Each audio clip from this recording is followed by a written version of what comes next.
So ngayon pre, dahil tapos na tayo magbakasyon sa Mars, dating gawin na naman tayo. Dito na naman ako manulo sa aming lugar. Na-miss ko manulo ng kasag dito pre. Nung bata pa ako, ito talaga ang palagi namin kinukuha. At saka ito na rin, na-miss ko tong mga tangki. Napakalami nito pre, yan ang sabi na aking kaibigan. Ika 40 days na niya.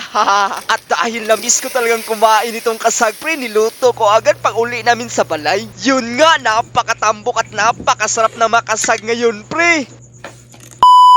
May bungkag sa ating bahaw, pre. Medyo matagal na akong di nakapunulo ng kasag, kaya heto, inandam ko na aking magamit. At pagkatapos ay lumabas na ako sa balay. Di na ako madalas manulo ngayon, pre, kaya wala na ako masyadong mga vlog. Pero ngayon, babalik na ako sa pagbablog at angan yung mga vlogs natin, pre. Hinapit ko muna rito sa kanilang bahay si Joshua Garcia kasi siya ang tig-video natin. Sinuot pa niya ang kanyang butas pang eskwela. Para na siyang scarecrow sa umayan. At dito, sinugdan na namin ang pagpanulo. Medyo malapok talaga sa lugar na ito, pre. Pero itong lugar na ito ang may pinakamaraming kasag. Sa aking nabantayan, mas marami talaga ang kasag sa mga lapok, pre, kaysa doon sa puro mga balas. At di lang mga kasag ang marami sa lugar na ito, pre, pati na rin mga pasayan. Ito palang sibot ang aking ginamit sa pagpanguha sa mga kasag ngayon. Mas magandang gamitin itong sibot sa pagpanguha, pre, kasi hindi sila namamatay. Umapas wala sa amin itong si Wisbrook at napakabanga pumana ng mga kasag, pre. Bumalhin muna kami ng ibang lugar, pre, kasi napakalubog ng aming pinanulan. Medyo mahangin kasi ngayon, pre, kaya ang pangit ni Wisbrook ay ang pangit ng panahon. Shout out pala sa mga BB boys rito sa amin. Napakapalaigit ng mga ito, pre. Amping mo sa panulo.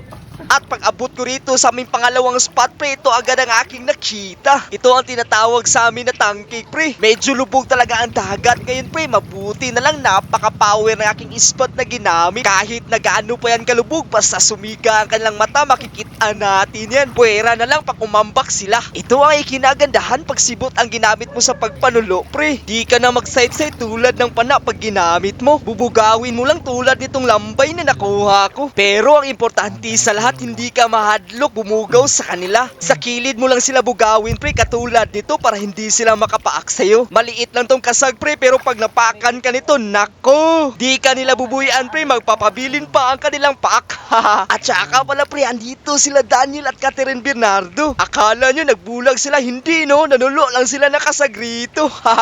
Pagkatapos ng isang oras, pre, ito na ang mga nakuha namin. Hindi man kadaghanan, pre, kasi lubog, pero okay na ito pang ulam namin. Hinugasan ko muna rito sa bahay nila Joshua Garcia para pag uli ko sa balay, hindi na ako magugas-hugas doon. Kasagaran, pre, bukas ko nalulutuin ang mga kasag na nakuha ko. Pero ngayon lulutuin namin agad kasi wala pa kaming mga panihapon. Pero pag hindi ko lulutuin agad itong mga kasag, pre, hindi ko sila huhugasan para hindi sila mamatay pagkabukas. Madali kasi silang matigok, pre, pag hinugasan mo ng tabang. At dito, pag uli ko sa bahay ay niluto ko na agad. Nagpainit na ako ng idibol. Nang mainit na, inilunod ko na itong mga lamas. Wala lang kaming bombay, pre, kasi walang baligya si na Alden Richard. Tapos ay nilunod ko na itong mga kasag. Lumilihok pa yan lahat, pre. Kakakuha pa lang itong mga kasag, tapos niluto agad. Naku, mapaparami ang ating bahaw ngayon, pre. Nag-crave pa naman ako ng kasag ngayon kasi ang tagal ko nang di nakakain ito. Nilagyan ko pala ng toyo para mas masarap ang ating sabaw. At saka kunting tubig para makaluto sa mga kasag. Kinuha ko na itong taklob sa inuuna ni mama. Ewan ko ba ba't nawawala ang mga taklob rito sa bahay? Baka may sigpin rito na nangunguha ng taklob sa kaldero.